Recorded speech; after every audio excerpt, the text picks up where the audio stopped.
Why did the crowd go silent the moment she stepped onto the tarmac? It wasn't the sound of her boots. Those blended with the hundreds of others scuffing the concrete. It wasn't the rifle slung across her back. Soldiers carried those every day. It was something quieter, a gravity in her walk, a stillness in her eyes. They had mocked her before. The first months, whispers clung to her shadow. She won't last. Dead weight. Not cut for this unit. They thought she didn't hear. She did. And she carried every word into the dark corners of her bunk at night. Now they only watched. Her name was Lieutenant Mara Vey, but no one used it. Around base, she was just the silent one. It fit her better than anything else. She didn't trade jokes. She didn't play cards. She didn't drink. She studied maps under dim lights when the others laughed. She adjusted her rifle when others slept. And maybe that's why the colonel kept her. That morning the air smelled of dust and jet fuel. A heat shimmer rose off the ground like a veil hiding the horizon. The squad gathered, half listening as the briefing officer explained the mission. It was supposed to be simple: reconnaissance on a village suspected of harboring weapons. Observe, report, do not engage. That's what the paper said. But everyone knew paper orders didn't match real ground. Mara stood apart. At first it looked like disinterest, but her eyes caught every detail: the hesitation in the officer's voice, the unnecessary pause when he mentioned minimal risk. She'd seen that look before. Someone higher up wanted results, not truths. One soldier coughed behind her, whispering to his buddy, "She doesn't even blink, creepy." She did blink, just not when they expected. The truck ride out was long, the suspension creaking under armor and weight. Dust poured in through the cracks, coating lips, throats, and lungs. Mara sat near the back, rifle across her knees. The younger private beside her tried to make small talk. His hands shook as he fumbled with his helmet straps. "First mission?" she asked quietly. He nodded, surprised she spoke at all. "You." Her gaze lingered out the window at the endless brown earth. "Lost count." He chuckled nervously. "Guess that's good." But she didn't smile. She remembered everyone, every village, every field, every silhouette caught in her scope. Numbers were what others kept. She carried faces. When the convoy finally slowed, silence spread. The village sat at the base of low hills, buildings huddled like survivors of some forgotten storm. Doors closed, curtains drawn, too quiet, the kind of quiet that doesn't belong to peace but to fear. The sergeant raised his hand, troops dismounted. Mara slung her pack, scanning rooftops, alleys, shadows. Every detail pressed against her mind like static. She felt it before she saw it. Something wrong. "Set up perimeter," the sergeant ordered. Mara moved to high ground, her boots crunching over gravel. She climbed a collapsed wall, settling into a vantage point with her rifle. From here, the whole village spread before her, a painting of silence. She slowed her breathing. In, out. Her cheek pressed against the stock. The world shrank into the circle of her scope. A door cracked open. A boy's face peeked out, dirt smudged across his skin. His eyes darted wide, searching. Then a hand yanked him back inside. Gone. Mara's gut tightened. She'd seen this before. Families shielding their children, not from soldiers, from something worse. But the radio crackled with the sergeant's voice. "No movement. False alarm, maybe. Keep sharp." Mara didn't answer. She kept her scope steady, sweeping left. That's when she saw it. A glint barely there, high on the opposite ridge, like sunlight catching glass. It held too long, too perfect. Her finger hovered near the trigger. The memory hit her: a different ridge, a different war zone. Her partner then, a woman named Elin. They spotted a flash just like this. Elin said it was nothing. Minutes later, the bullet found her before it found Mara. She whispered now, breath shallow, "Not this time." "Contact," she murmured into the radio. "Where?" "North Ridge, glass reflection, possible scope." Static, then the sergeant's reply. "Copy, hold position, confirm before engaging." She adjusted, exhaled, found the angle again. The flash vanished. Whoever was there had seen her too. Her heart thudded once heavy, then slowed. She forced it down. Behind her, the younger private's voice broke the tension. "You think it's them?" She didn't answer. Her silence was its own kind of truth. The squad began moving street to street, checking doors, speaking into empty houses. Tension stretched thin. No villagers stepped forward, not a voice, not a cry. And then the sound. Low at first, like distant thunder, wheels grinding over dirt, engines rumbling, approaching from the far side of the hills. Mara's hands gripped the rifle tight. This wasn't reconnaissance anymore. Through her scope she caught the dust first, then the shapes emerging, technical trucks, mounted weapons, too many for a patrol. This was an ambush waiting to unfold. Her voice cut through the radio, calm, sharp, multiple vehicles inbound, heavily armed, estimate 12, maybe more. Chaos hit the channel, shouts, questions, orders colliding. "Fall back," the sergeant barked. But Mara didn't move. She kept her eye on the sightline, tracking the lead truck. The driver's scarf whipped in the wind, red stripes snapping like warnings. Her finger found the trigger. The younger private beside her whispered, "What do we do?" She didn't look at him, only said, "Stay low." The decision weighed heavy. Rules said don't engage unless fired upon. But rules didn't see what she saw. Rules didn't remember Elin's blood on the ground because they hesitated. The trucks closed in. Dust swallowed the horizon. Mara exhaled slow. The world shrank again to the circle of glass. Her silence spoke louder than orders.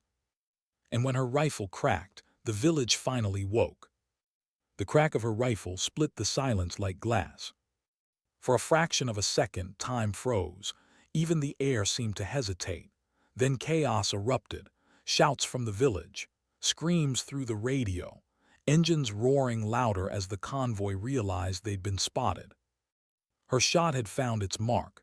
The driver of the lead truck slumped forward, vehicle veering sideways in a storm of dust. Metal clashed, tires screeched, and the entire line of trucks staggered. The younger private flinched beside her. "You just stay down," Mara snapped, eyes locked through her scope. Her voice carried no tremor, only control. Her second shot came fast, clean. A gunner reaching for the mounted weapon collapsed before his hands could grip the trigger. But there were too many. The ridge across from her sparked to life. Muzzle flashes lit the rock. Bullets hissed past, smacking into stone. Chips rained down. The private ducked, panic in his breath. "We're pinned." Mara's jaw tightened, not fear, focus. She switched positions, crawling to a new angle, body pressed flat against the rubble. Her breathing slowed again. In, out, the world narrowed. The chaos blurred. Only shapes mattered, movements, angles. She squeezed, another shot, another man down. But for everyone she stopped, 3 more advanced. The sergeant's voice burst through the radio. "Fall back, all units regroup, south side, move now." Mara's finger lingered on the trigger.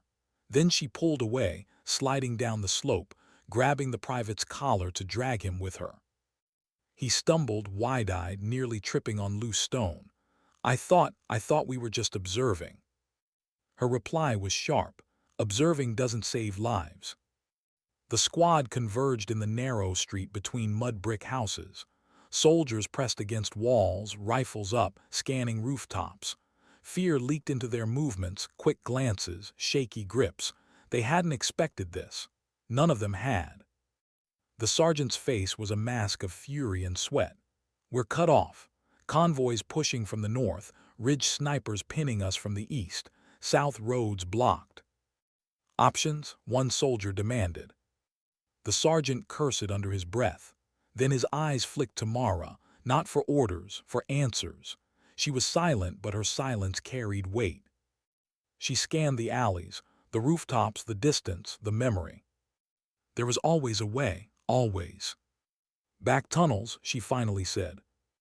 The sergeant blinked. "What?" She pointed. Villages like this, old trade routes, families hide from raids, there'll be tunnels. Even if you're right, where? Before he finished, a blast thundered. One of the houses at the edge of the street disintegrated into dust, screams, dirt raining from the sky. No time for doubt. Mara moved, weaving through panicked soldiers pushing into a nearby doorway. The room was empty, clay walls, a broken table. She pressed her palm against the floor, feeling for hollows, listening. And there it was, faint, a draft where no draft should be. She grabbed a crowbar from her pack, wedged it between floorboards, pried. The wood groaned. Beneath it, darkness, a passage sloping downward. The sergeant's voice filled the room. "You're guessing." "No," Mara said flatly. "I'm remembering." The memory rose uninvited. Another village, another ambush. Elin alive beside her, both of them crouched in a cellar as enemies swept overhead. Elin had laughed then, a soft, nervous laugh. "You always find the holes in the world, Mara, like you were born underground." Mara blinked it away. "We move now." The squad hesitated. One soldier muttered, "I'm not crawling into a grave." But another voice, shaky and young, broke through, the private from earlier.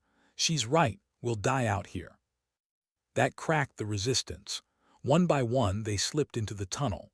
The sergeant followed, muttering curses but moving anyway. Mara went last. She pulled the hatch closed above her, plunging them into blackness.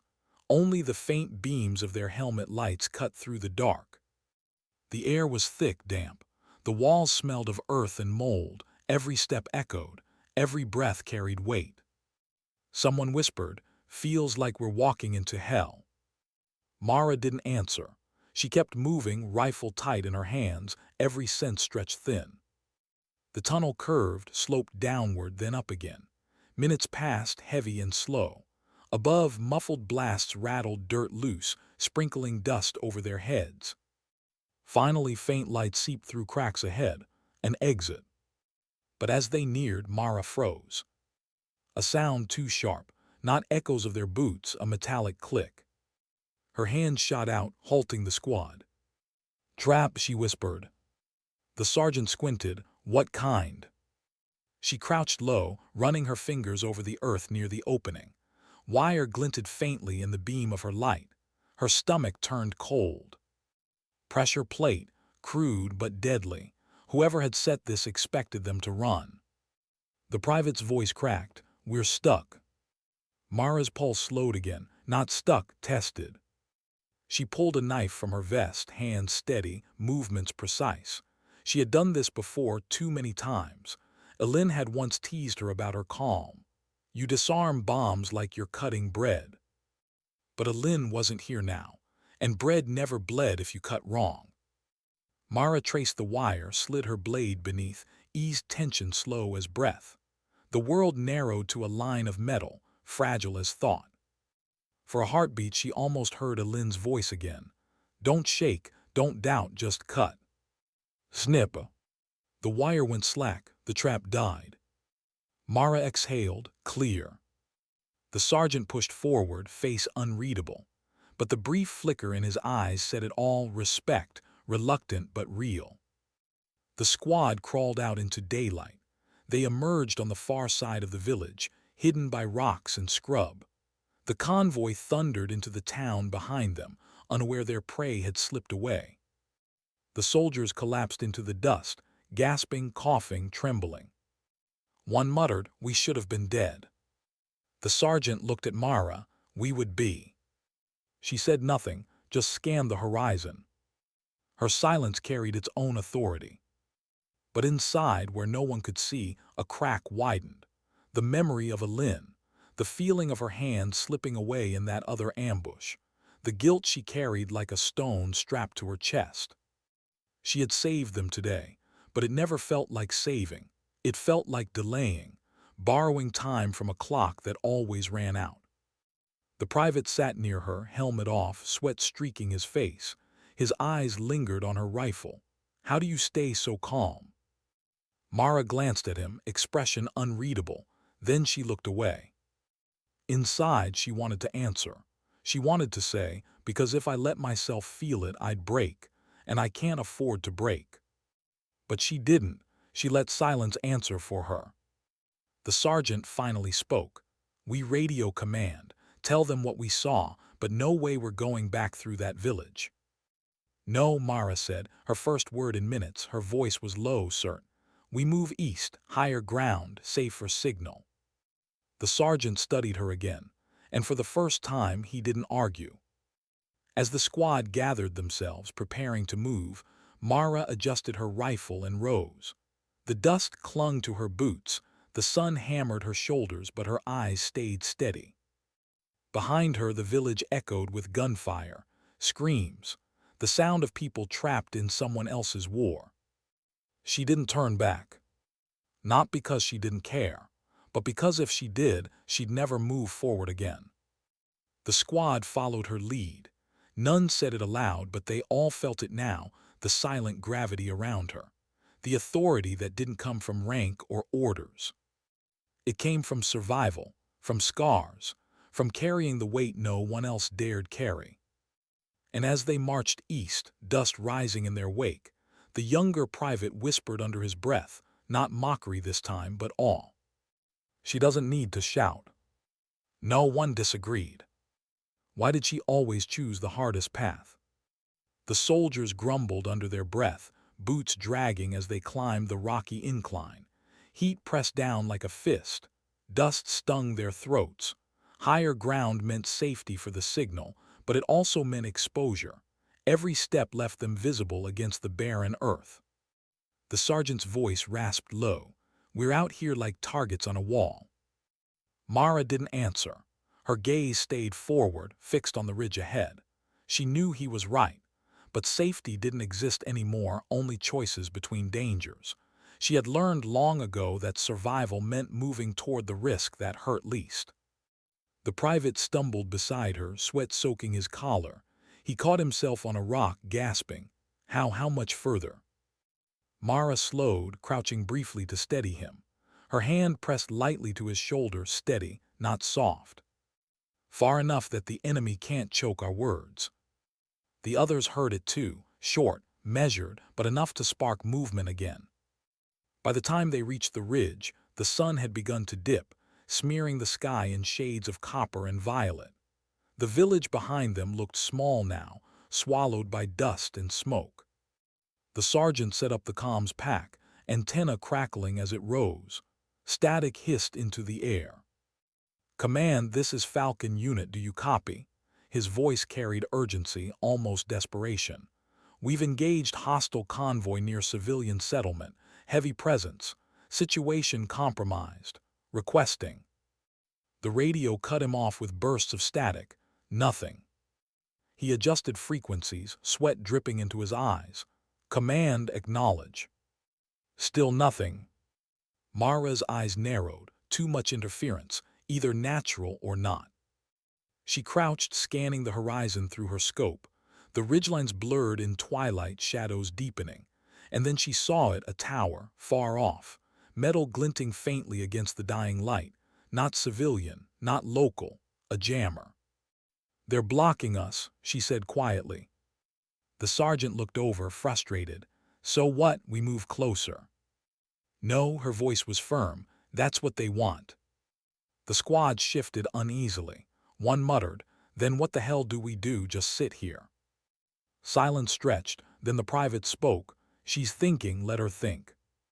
Mara's jaw tightened. She hadn't asked for faith, but it hung there now, heavy as responsibility. The sergeant cursed under his breath. We can't hold out. Ammo's low, no backup if we don't reach command. His words cut off as a sound rose from below. Drums. Not military, crude, rhythmic, beating from the village they'd left behind. The soldiers froze. What the hell is that? Mara's eyes stayed locked on the horizon. She knew it wasn't celebration. It was signal, call to arms, reinforcements. She spoke softly, almost to herself. They're hunting now. The squad tensed, fear thick in the air. The sergeant clenched his fists. We move west, put distance. But Mara shook her head. Distance won't save us, we need elevation and cover. The others stared. Wasn't this already elevation, already cover? But she pointed higher still, a jagged cliff face, shadowed against the fatting sun. One soldier groaned, "You want us to climb that?" "It's the only way." And the way she said it, no doubt, no hesitation, left no room for argument. The climb tested them. Muscles burned, fingers scraped raw against stone, packs dragged like anchors. More than once someone slipped, caught only by the grip of another. Fear turned to curses, curses to silence. But Mara climbed steady, always first, always pulling herself higher without complaint, as though pain had no hold on her body.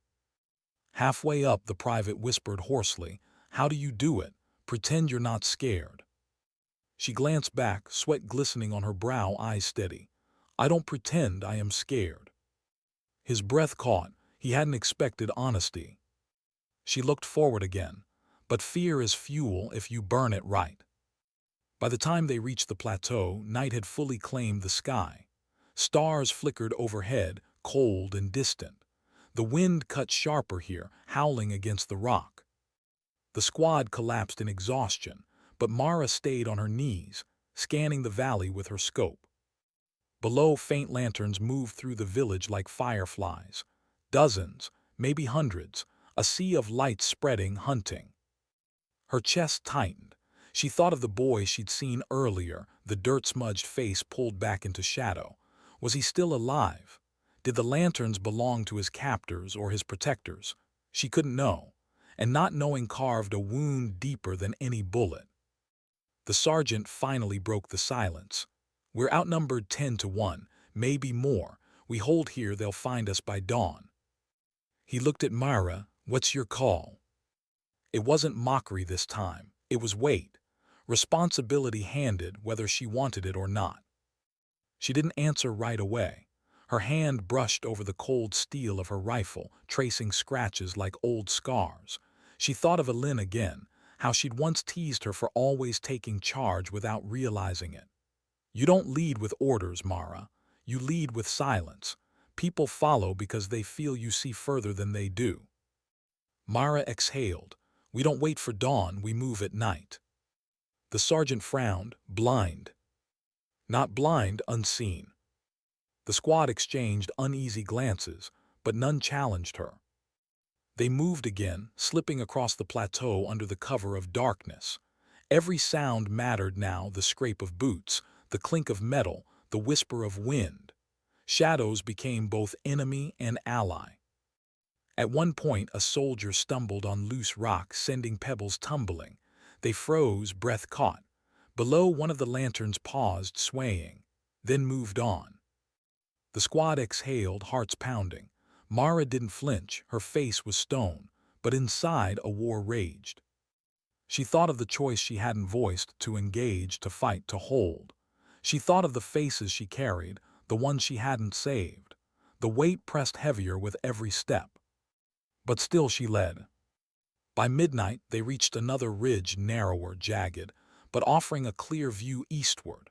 From here, they could see the metal tower again, glowing faintly red against the dark. "The jammer." The sergeant crouched beside her, eyes sharp. "You thinking what I'm thinking?" Mara didn't look at him. "We take it down." One soldier gasped, "That's suicide." But Mara's gaze stayed fixed. "It's survival." The private swallowed hard. "But if they've got guards?" "They will," Mara said. "But we don't need to fight them all. We need 10 seconds, long enough to send a signal." The sergeant studied her face. He saw something in her eyes then, not just determination, pain, memory, a need that went beyond orders. He asked quietly, "This mission, it's more than orders to you, isn't it?" Her throat tightened. She almost answered, almost said Elin's name, almost confessed the promise she'd made to herself, the vow that every mission mattered because one hadn't. But she swallowed it, locked it down. Her silence was safer than truth. Instead, she adjusted her rifle and said, "We move before dawn." The squad settled into uneasy rest. Sleep came in fragments, broken by wind and fear. But Mara didn't sleep. She lay on her back, staring at the stars, each one cold and unreachable. Her thoughts drifted to a different sky. A night years ago, lying beside Elin on a roof in another war zone. Elin had pointed upward, whispering, "Pick a star. Anyone, that's home. Doesn't matter if it's true, just pretend it is." Mara had never picked one. She said she didn't need to. But now, staring at the endless black, she wondered if Elin had chosen for her. The dawn would come soon, with it danger, with it choice. And as the first hint of pale light touched the horizon, Mara closed her eyes, whispered words only the wind could hear. "For you, Elin." When she opened them again, her squad was stirring, weary but alive. They looked to her, not the sergeant, for direction. She rose, rifle in hand, eyes locked eastward, toward the tower, toward the mission, toward the weight she could never put down. Her silence carried them forward. And this time, not one soldier mocked. How close could they get before silence no longer protected them? The squad moved like shadows across the ridge, crouched low, every step deliberate. The tower loomed ahead, skeletal and sharp against the paling night sky. Red lights pulsed along its frame, blinking like watchful eyes. The sergeant whispered, "We're still 2 clicks out. If they've got patrols, they'll spot us." Mara scanned the ground. The slope offered little cover, only jagged rocks and sparse brush. Open space was a sniper's paradise if you were on the wrong end of the glass. She knew the danger better than anyone. She crouched, adjusted her pack, and spoke in her calm, clipped tone. "We split, 2 cover, 6 advance, switch every 50 meters. One soldier muttered, "That's suicide, they'll hear us." Mara's gaze cut to him, sharp, unflinching. She didn't need to raise her voice. The weight of her eyes alone silenced him. The sergeant hesitated, then gave a curt nod. "You heard her, move." They advanced in pairs, leapfrogging through the dust. Mara moved with the first group, rifles sweeping arcs across the horizon. Every shift of wind sounded like movement. Every flutter of brush looked like danger. Halfway down the slope, the first shots cracked. Dust exploded near their feet. Bullets snapped overhead. Shouts rose from the tower's base, enemy patrols, armed and alert. "Down," the sergeant barked. The squad scattered, pressing against rocks for cover. Gunfire raked the slope, pinning them in place. The air stank of cordite and burned dirt. The private was trembling beside Mara, breath shallow. "We're dead, we're." She pressed her hand against his chest, firm. "Breathe." He tried, failed, tried again. Her voice was steady, almost softer now. "Fear sharpens you or it drowns you. Choose." His eyes locked on hers, and for a moment the storm outside seemed to pause. He nodded, swallowing hard. Mara lifted her rifle, scope catching the flashes of muzzle fire below. She adjusted, slow, steady. Breath in, breath out, squeeze. One shot, a figure dropped. Second shot, another fell. The return fire wavered just enough. "Move," Mara commanded, and this time her voice carried force. The squad pushed forward in bursts, sliding down the slope, diving into new cover.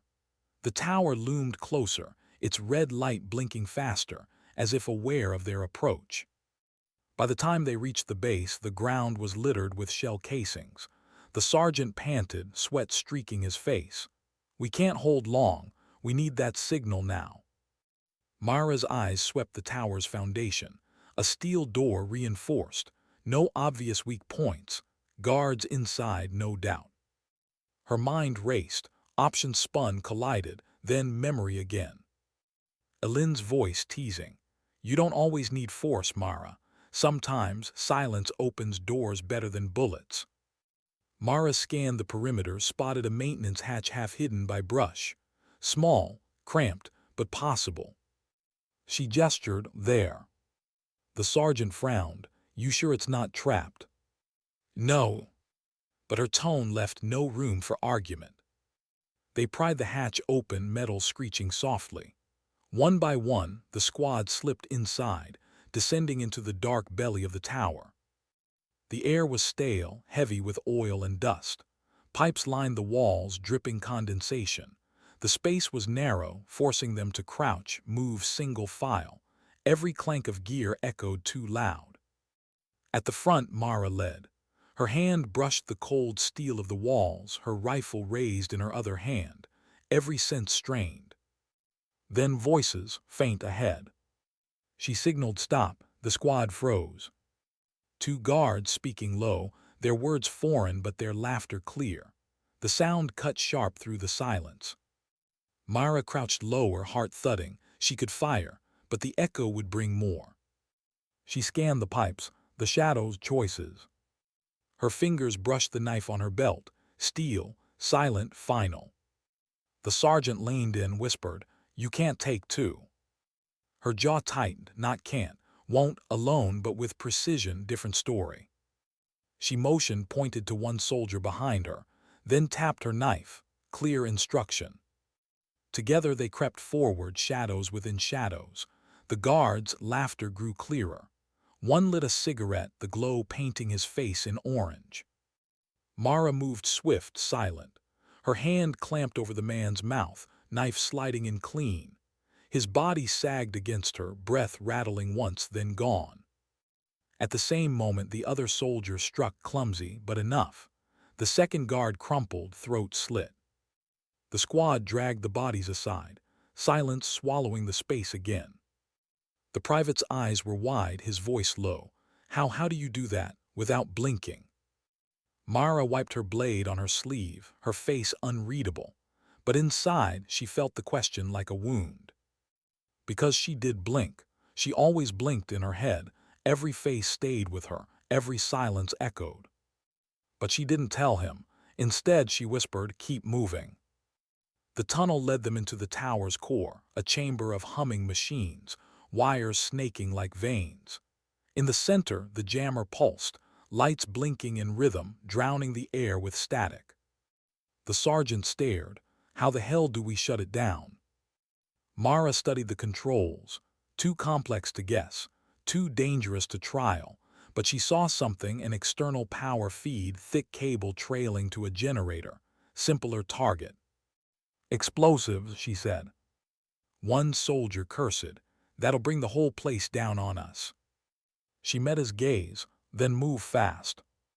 The sergeant didn't argue this time, he nodded. They rigged charges quick, sweat slick on trembling hands.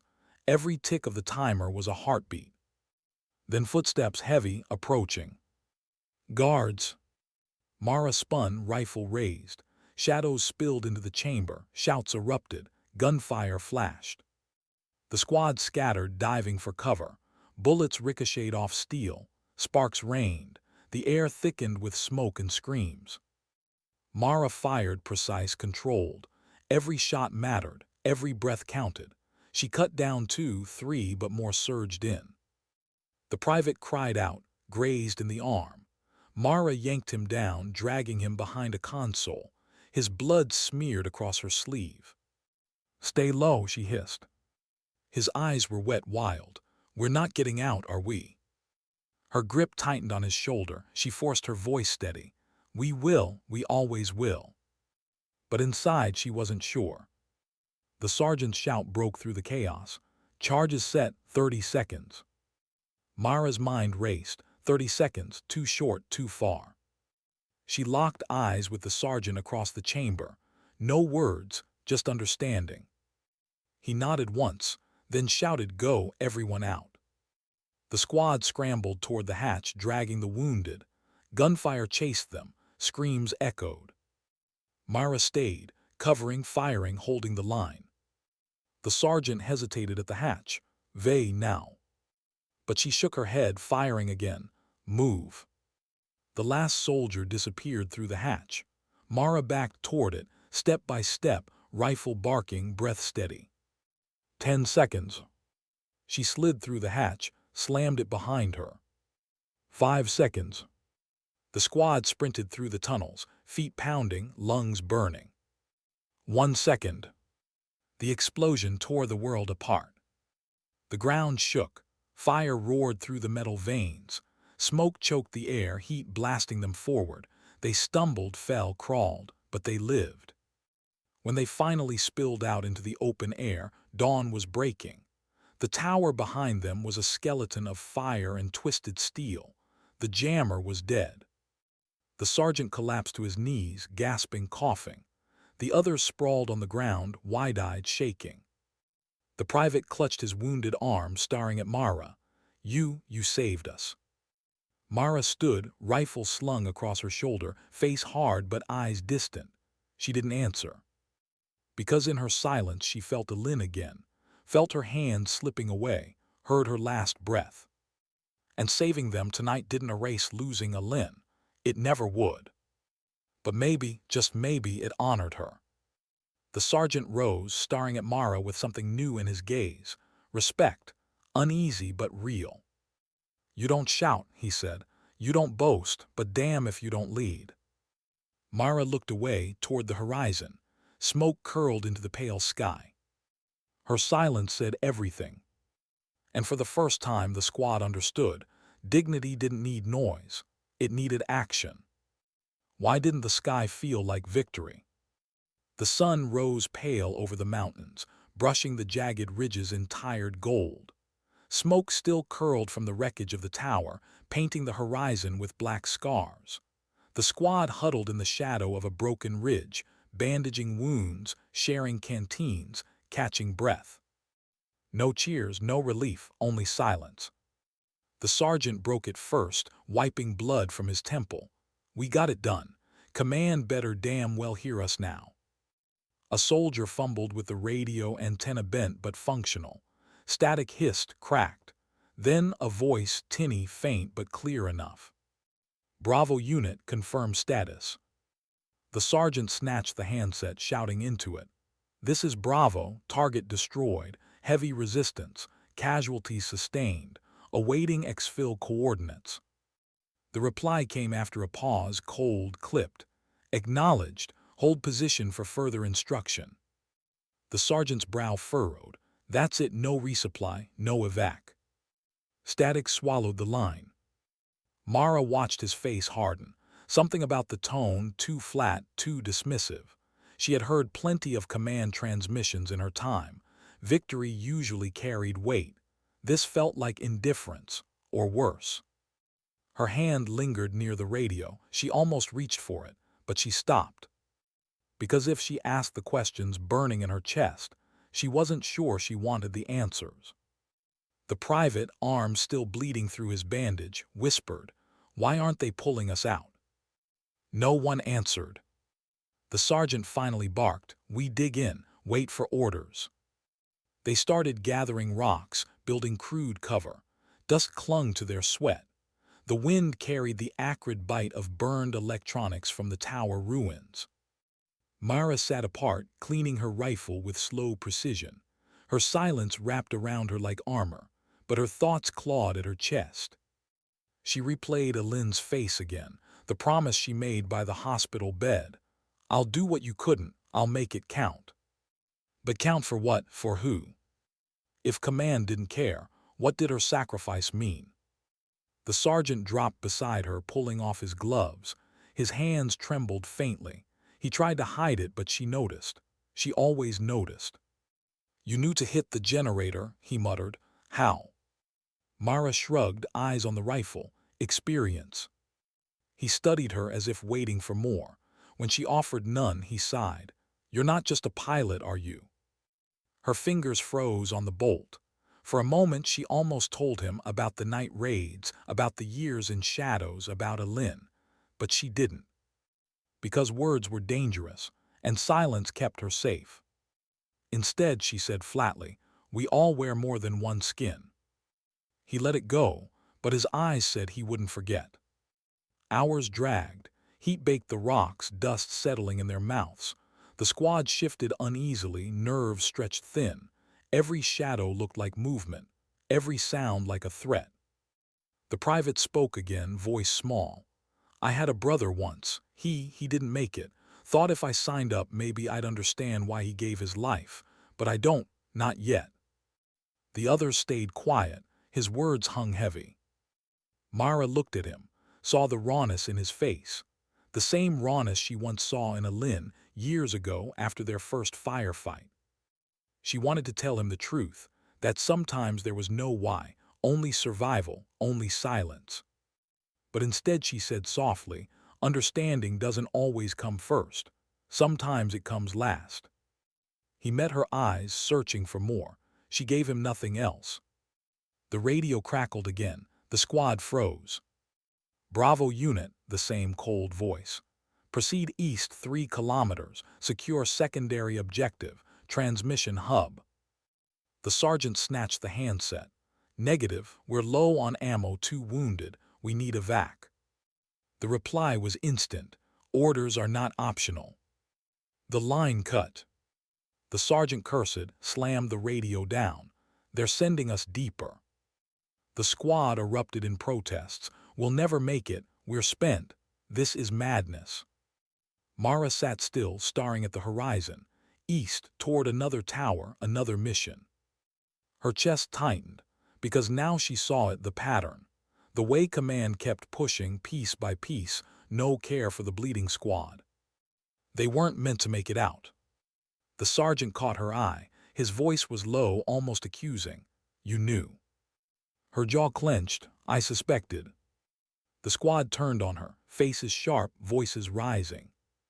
You knew and said nothing. You let us walk into this. The private's voice cut through them all, trembling. She saved us, don't forget that.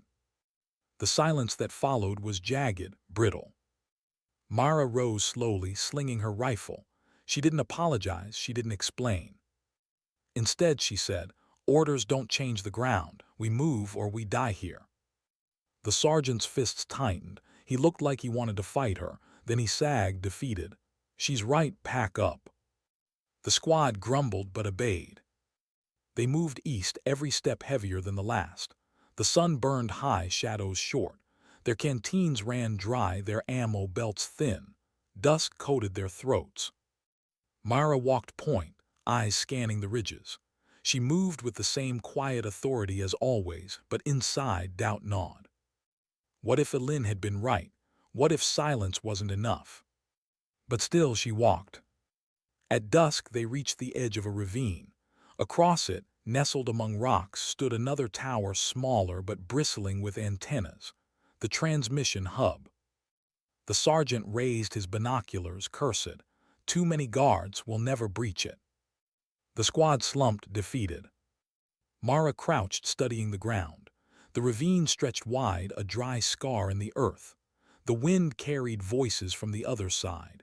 The guards laughed, shouted, unaware of the squad's presence. She thought of Elin again, thought of her laughter before it turned to silence. Then she asked herself the question she hated most, was this worth it? Her hands trembled once, then stilled.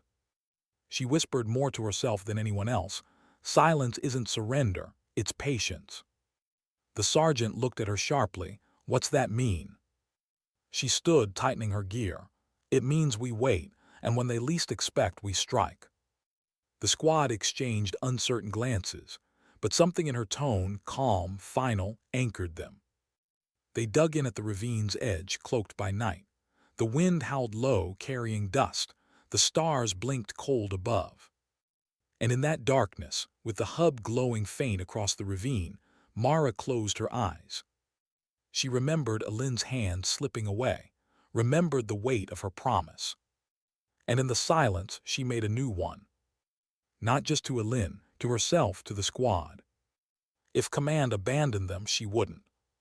If silence had power, then she would wield it. But the question lingered, sharper than ever. When the time came, would silence still protect her, or destroy her? How long could silence hold them together before it broke them apart? The night clung heavy around the ravine. The wind dragged dust across the rocks, whispering like voices half-remembered. Below, shadows shifted where the enemy patrolled near the transmission hub, their laughter floating upward in bursts. The squad huddled in the dark, cloaked by exhaustion more than stealth. Bandages were fraying. Canteens rattled empty, their eyes hollow, their breaths shallow. The sergeant paced a short line, restless, muttering curses under his breath. Command wants us to bleed out one tower at a time. They don't care if we make it back. The words weren't new, but spoken aloud they cut deeper. The private whispered, "So why not run, head west, find our own way out?" A soldier barked back, "And get picked off in the open. Better chance staying put." Another snarled, "Better chance, sitting here like targets." Their voices rose, jagged, colliding in the dark, the sound of men unraveling. Mara sat apart still, her back against cold stone. She listened, weighed. Her silence wasn't absence. It was a blade waiting. Finally the sergeant snapped. "Enough!" His voice cracked like a whip. "We follow orders until someone higher tells me otherwise." But the conviction in his tone was paper-thin. The squad heard it. Mara heard it. Her gaze slid toward the ravine, toward the hub. The antennas glowed faint red, pulsing like veins. Guards smoked, paced, careless in their confidence. She breathed slow, steady. Then she whispered, "Noise gets you killed. Silence gets you close." The squad turned, eyes catching the faint outline of her face in starlight. The sergeant frowned. "You're saying what exactly?" She leaned forward, voice low. "We don't storm it, we bleed it, quiet, one by one, until the hub doesn't even know it's dying." Silence thickened, heavier than before. One soldier scoffed. "You think we can ghost a whole platoon with half our strength?" Her gaze cut to him, sharp, unflinching. "Not half enough." The sergeant studied her, torn. Finally he said, "She's not wrong. We try force, we're dead before the door." The scoffing soldier spat into the dirt, muttering, but no one challenged her further. The private leaned closer, whispering like a confession. "You're not afraid, are you?" Mara looked at him, young, raw, face pale in the starlight. She almost envied his question. Afraid? She lived in fear, wore it like a second skin. But fear wasn't weakness. Fear was awareness sharpened to survival. She answered softly, "Every step, every breath. Fear never leaves, it's what keeps me alive." His eyes widened. For the first time, he didn't look ashamed of his own trembling hands. The squad waited, uneasy, their breaths fogging in the cold. Finally, Mara rose. Her movements were deliberate, soundless. She slung her rifle, checked her knife, adjusted her gear. The sergeant stiffened. "You're not going alone." Her silence answered for her. The private scrambled up beside her. "Then neither am I." The others cursed under their breath, whispering warnings, doubts, but none stepped in front of her. None truly tried to stop her. The sergeant exhaled hard, shaking his head. "Fine, two go, the rest hold here, but if you're not back before dawn, we're gone." Mara didn't argue, she didn't promise. She simply moved, the private closed behind, down toward the ravine. The descent was brutal, loose rock slipping under boots, shadows shifting with every gust of wind. Their breaths sounded too loud, their heartbeats louder still. At the base, the world narrowed. Stone walls rose above them, the sky a slice of black scattered with stars. The hub glowed across the dry cut, its fences topped with wire, its guards packing lazy arcs. Mara crouched, scanning, two at the south fence, one on the tower steps, another near the generator shed. She gestured, a sweep of hand, a tap of finger. The private nodded, clutching his rifle tight. His face glistened with sweat, but his eyes were locked. They crept along the ravine's shadow, bodies pressed to stone.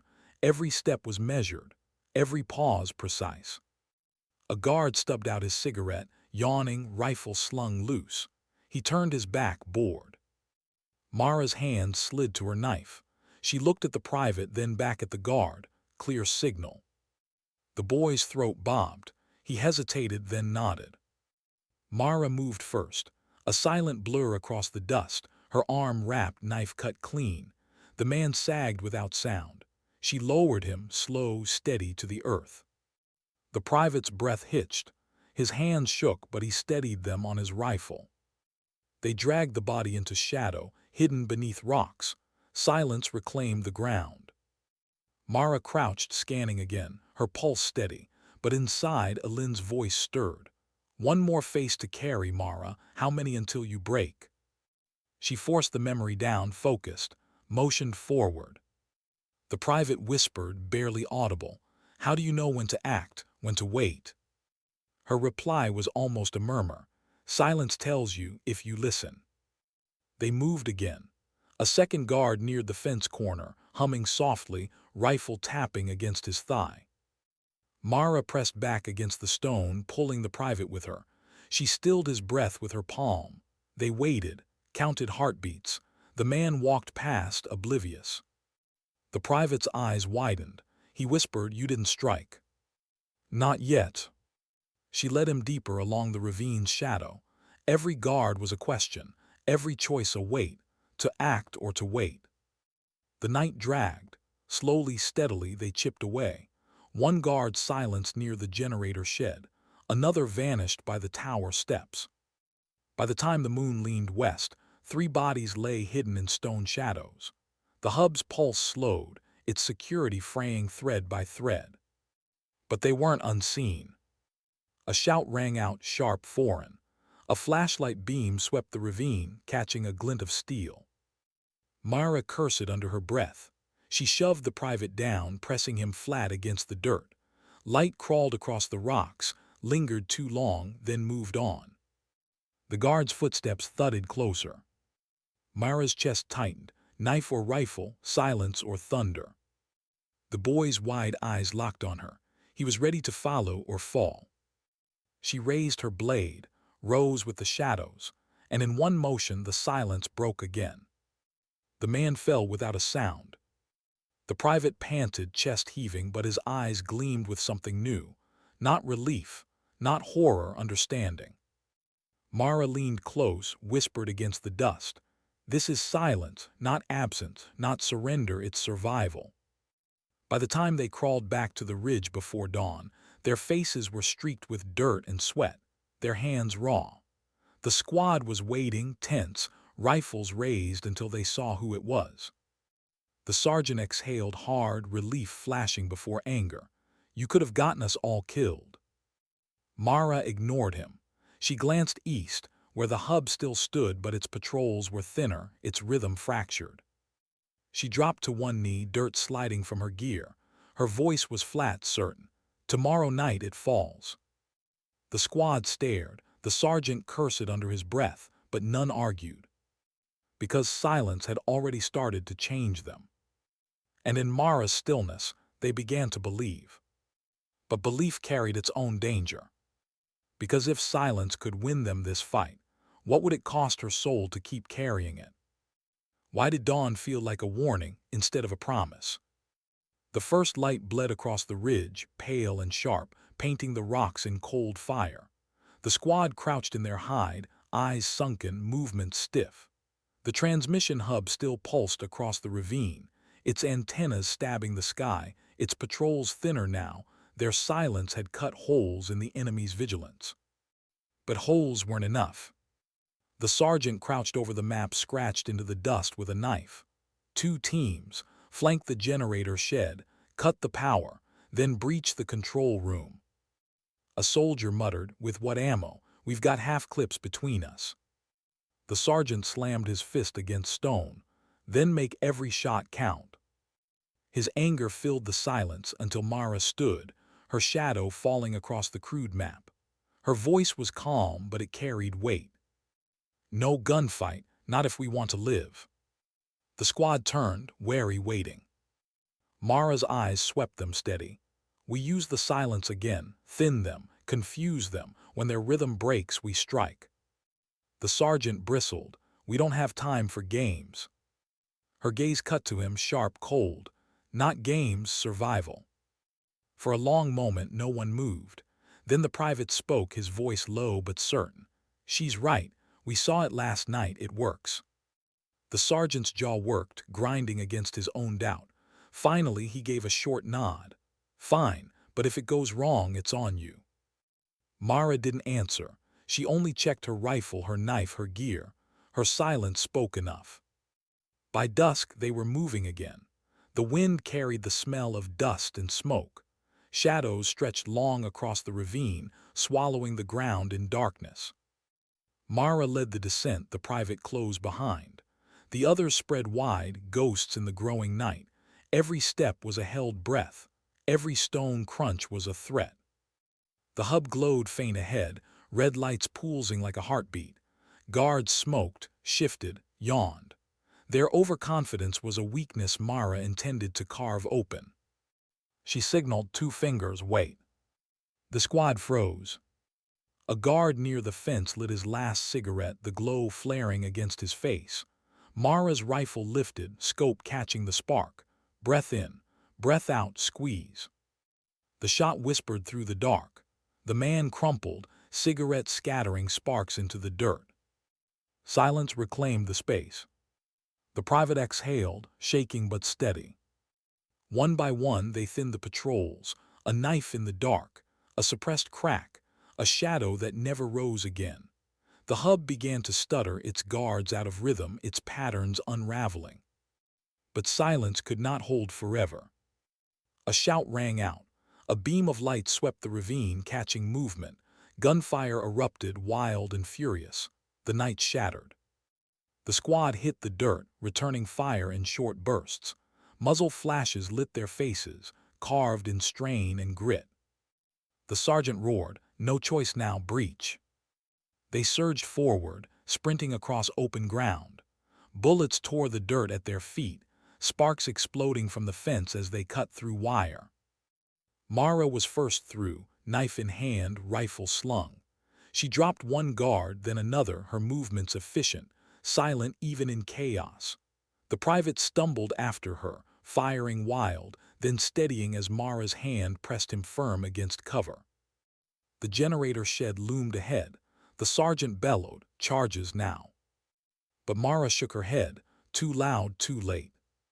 She darted forward instead, sliding behind the shed, knife flashing.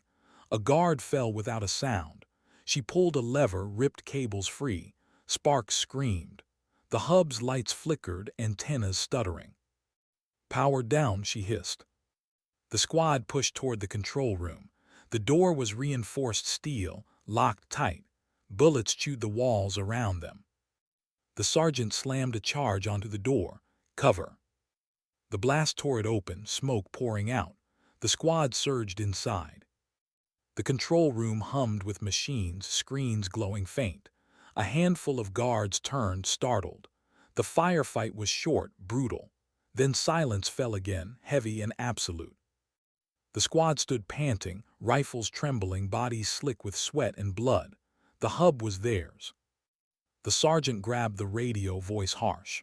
"Command, this is Bravo. Secondary objective secured. Repeat, secured. Awaiting evac." Static hissed, then the cold voice returned. "Copy, hold position."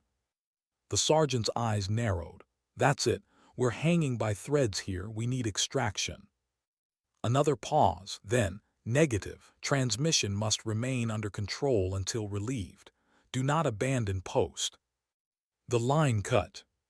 The squad stared, stunned. One soldier spat. "Relieved by who? There's no one coming." The private's voice cracked. "They're leaving us, just like you said." The sergeant slammed the radio down, rage boiling. "We followed every damn order and they still." Mara's voice cut him off, quiet, final. "We were never meant to leave." The words landed like a knife in every chest. The private stared at her wide-eyed. "You knew." Mara's silence was her answer.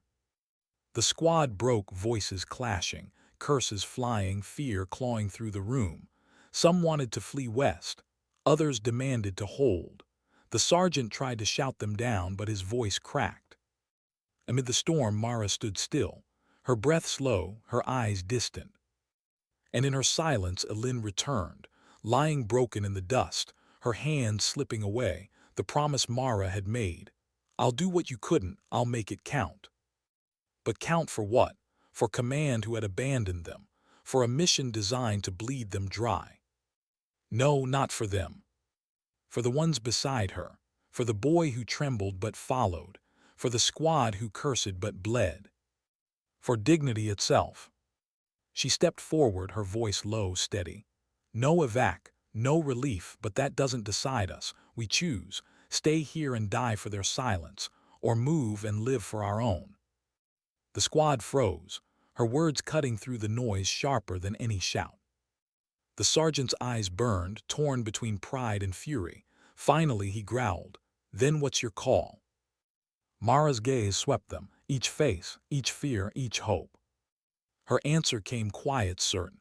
"We burn this hub, then we walk out together." The silence that followed was different, not despair, not rage, something harder, sharper. The sergeant nodded slowly, "Then let's finish it." They set the charges, moving quick, methodical. Sweat dripped, hands shook, but every step was anchored now by choice, not orders. As they worked, the private lingered near Mara, his voice a whisper. "Why do you carry it all so quiet?" She glanced at him. For once her silence cracked. "Because shouting doesn't change death, but silence teaches you how to live with it." His eyes brimmed, but he nodded. The charges ticked. The squad pulled back, hearts pounding. As they fled into the ravine, fire erupted behind them. The hub collapsed in a storm of sparks and steel, its antennas snapping, its pulse dying. The night roared, then fell silent. The squad stumbled onward, their faces lit by fire's glow, their breaths ragged. But they were moving, together. And for the first time, silence felt less like a burden and more like freedom. Yet in Mara's chest, the question remained, sharp and merciless. Would freedom be enough to redeem the promise she'd broken? How long could silence carry them? The question haunted every step as they left the burning hub behind, the night thick with smoke, the air raw with the taste of iron and ash. The squad moved like shadows, bent low, gear rattling softly. Every muscle trembled, not from weakness, but from the exhaustion of survival stretched too thin. The flames behind them lit the ravine like a dying sun. Black columns climbed skyward, curling against the stars. The hub was gone, their mission, erased by their own hands. But command would not forgive. And the enemy would not forget. They crossed broken ground, following the jagged spine of the ridge west. Dust clung to their skin, sweat burned their eyes. No words passed between them, yet the silence was not empty. It was shared, heavy, binding. Hours blurred. The sergeant led for a time, then faltered, knees buckling. Mara caught his arm, steadied him. His pride burned brighter than his strength, but he nodded once, silent thanks. Behind them the private stumbled, his youth bleeding through every step. His hands shook, rifle dragging. Mara slowed, let him match her pace. His eyes flicked up at her, searching for something, comfort, courage, maybe forgiveness. "Are we going to make it?" His voice cracked, fragile as glass. She didn't answer at first, because truth was dangerous, because hope once spoken could shatter. Finally she said, "We'll make every step count, that's enough." He swallowed hard, nodding like he believed her. Maybe he did, maybe he needed to. By dawn their water was gone, their ammunition nearly spent, their bodies ghosts of what they had been. And still they walked. The desert opened wide before them, endless waves of rock and sand. No cover, no mercy. Heat rose sharp, biting into their bones. It was then the sergeant saw it. On the horizon, a convoy. Dust trails rising, engines growling. Enemy patrols sweeping the wasteland, hunting for the ones who had dared strike the hub. The squad froze, hearts pounding. The convoy moved closer, armored vehicles glinting beneath the sun. The sergeant's jaw clenched. "We can't outrun them." A soldier whispered, "Then this is it." Mara stepped forward, eyes narrowing against the glare. She studied the terrain, barren, hopeless, but not without choice, never without choice. Her hand brushed against the detonator at her belt, the last of their charges. A thought burned through her chest. End it here, buy them time, let them slip through the cracks. But another voice, Elin's, rose inside her, steady, unyielding. Don't waste what's left. Don't let it be for nothing.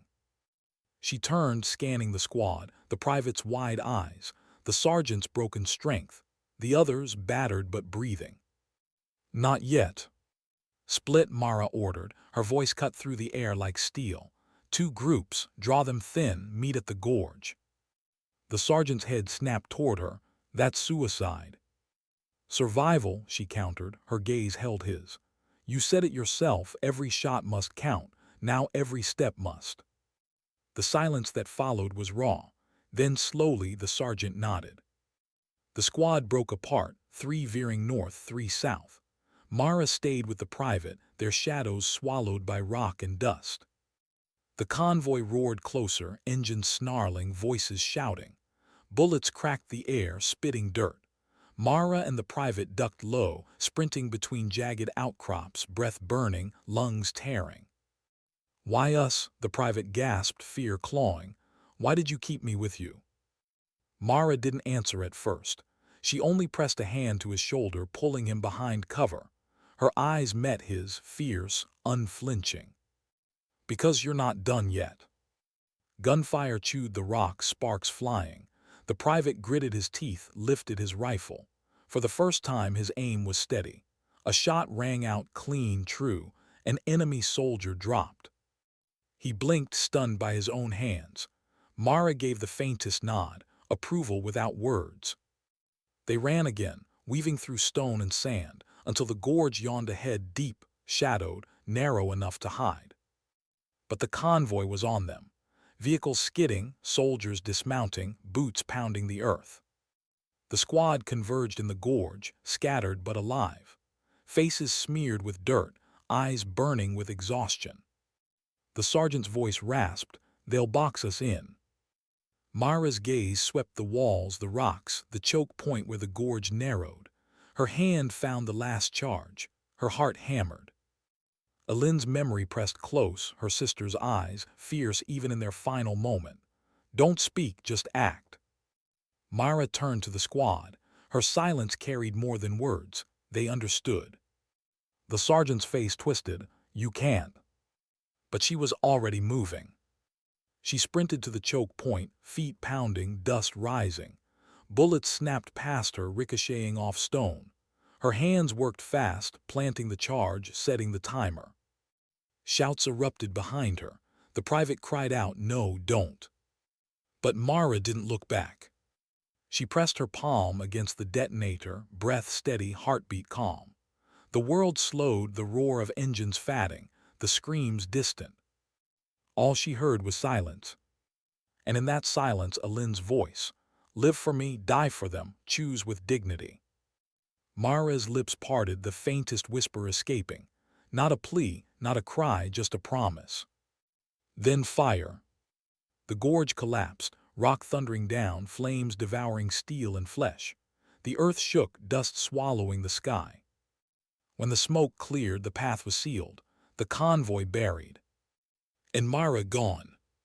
The squad staggered in the shadows, ears ringing, chests heaving. They were alive, alive because of her silence. The private fell to his knees, tears carving lines through dust. The sergeant stood still, jaw clenched, eyes glistening despite himself. No one spoke, they didn't need to. Together they turned west again, the gorge behind them, the horizon ahead. Each step heavier, but each step carrying her. Night fell slow, stars bright and cold. The desert whispered with wind. The private walked at the rear, gaze lost in darkness.